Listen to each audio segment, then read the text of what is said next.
give me just a little of your time to let me show you how someone who's not a white racist person can be of a different race and culture and still defend white racism. I give you Marco Rubio. And before we get started, let's just let it be known that his parents came here as illegal immigrants, and he was born here in Miami, and he was able to get citizenship using the 14th Amendment that was intended for slaves, like Donald Trump said. It was really meant for children of slaves. This is when it happened. The children of slaves, it was not meant for everyone to come into our country by airplane or charging across the borders from all over the world and think they're going to become citizens. It's not meant for that. It wasn't meant for that. He benefited from something that was not his because his parents were illegal immigrants. We all know about how Donald Trump suspended immigration, and he's taking away people's H-1B visas, and he's stripping all immigrants of all their protected statuses, and he's getting them out of here. But all of a sudden, he let 59 South African white people that were descendants of the Dutch and are now called Afrikaners to come into America on a fast-track visa. Watch how Marco Rubio defends letting white people into the country and excluding all others.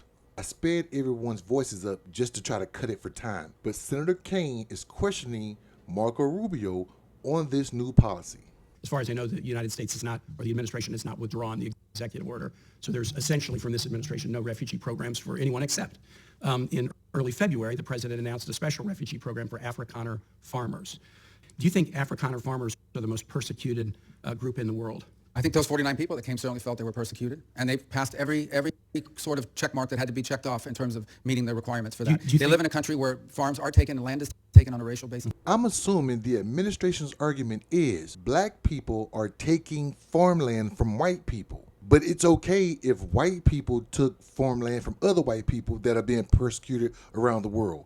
But when it comes to black people that are in control of a government and they're taking land, which all of this is not true. If that's the case, then they are considered a fast-track status because Marco Rubio is going to defend what they're doing and claim that the black people are taking the farmland. Okay. Do you think they're more persecuted than Uyghurs or Rohingyas, or more persecuted than political dissidents in Cuba or Venezuela or Nicaragua, more persecuted than those who would be threatened should they be returned to Afghanistan by violence by the Taliban? Well, the problem we face there is the volume problem, okay? If you look at all the persecuted people of the world, it's millions of people.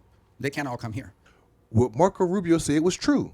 If you go and look at everybody that's being persecuted for whatever reason, everybody can't come here.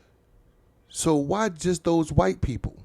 And that's what Senator Kaine is going to ask him. Why prioritize Afrikaner farmers? Well, because it's a small subset, it's a new issue, and the president identified it as a problem and wanted to use it as an example. But that's different from having these refugee programs that were basically spending money to put people up in communities and accommodate them, and it was acting as a magnet. Trump's administration understands that white people are a minority around the world. So this is a small set of people that can come here, become citizens, and try to help replenish whatever white people that are being lost in America. And the United States cannot support too many brown and black people coming into this country. But we can support a small amount of white people coming into the country. Now, Senator Kaine is going to tell him that all the stuff that he thinks that is going on in South Africa, he's misinformed. Let me challenge you, and I'm just going to say for the public, if you want to understand about the, quote, persecution of Afrikaner farmers, go look at the composition of the South African government.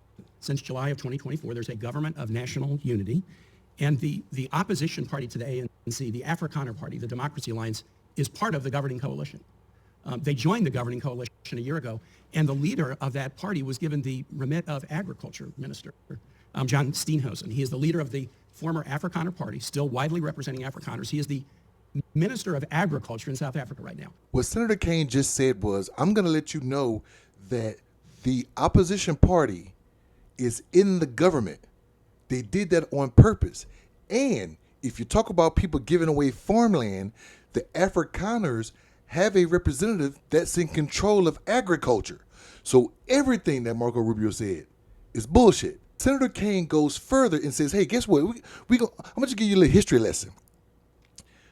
Is there any time in American history have we plugged a certain demographic of people to fast track for immigration?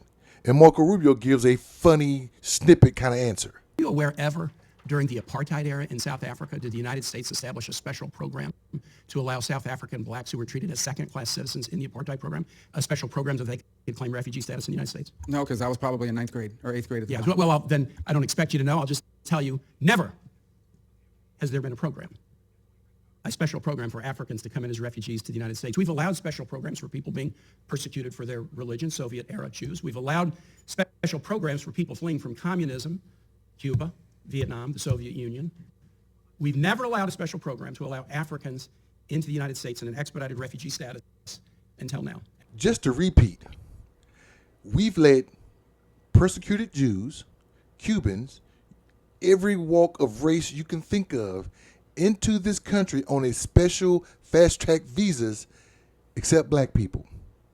But we did get immigrated here involuntarily on a fast-track visa, sorta.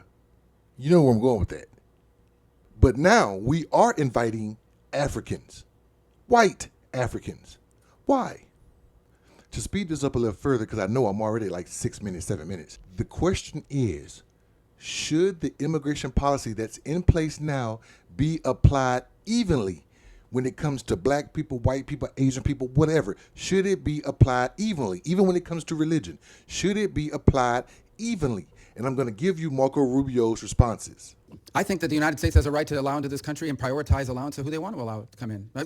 Our reform policy doesn't require even-handedness. The United States has a right to pick and choose who they allow into the United States. We are going to prioritize people that come into our country on the basis of what's in the interest of this country. That's a small number of people that are coming. Well, in you that said- particular you said case, our immigration policy should be based on the national interest of the United States. Period. End of story. If there's a subset of people that are easier to vet, who we have a better understanding of who they are and what they're going to do when they come here, they're going to receive preference, no doubt about it. There are a lot of sad stories around the world. Millions and millions of people around the world. It's heartbreaking. We cannot assume millions and millions of people around the world. No country can. So you have to have a process of deciding who do you prioritize, who do you allow in. We do it all the time. We do it in our immigration system now under our current laws. Just go back and listen to his answers. He actually said, we know who these people are. We know what they're going to do when they come into this country. And because of that, they get an easier path to come into this country as a refugee. But if a black African wanted to come here, if a Cuban wanted to come here, and he's Cuban, if someone from Mexico or South or Central America wanted to come here, they can't because there's too many people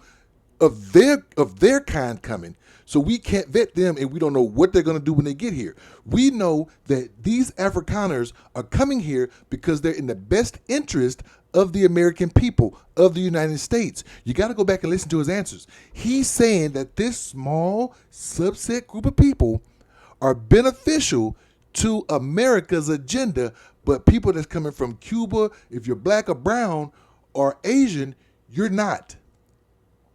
And it's very sad that the child of illegal immigrants can come here and lose himself in his fair skin to where he thinks he's being accepted by the same white people that are restricting his own culture from coming in also.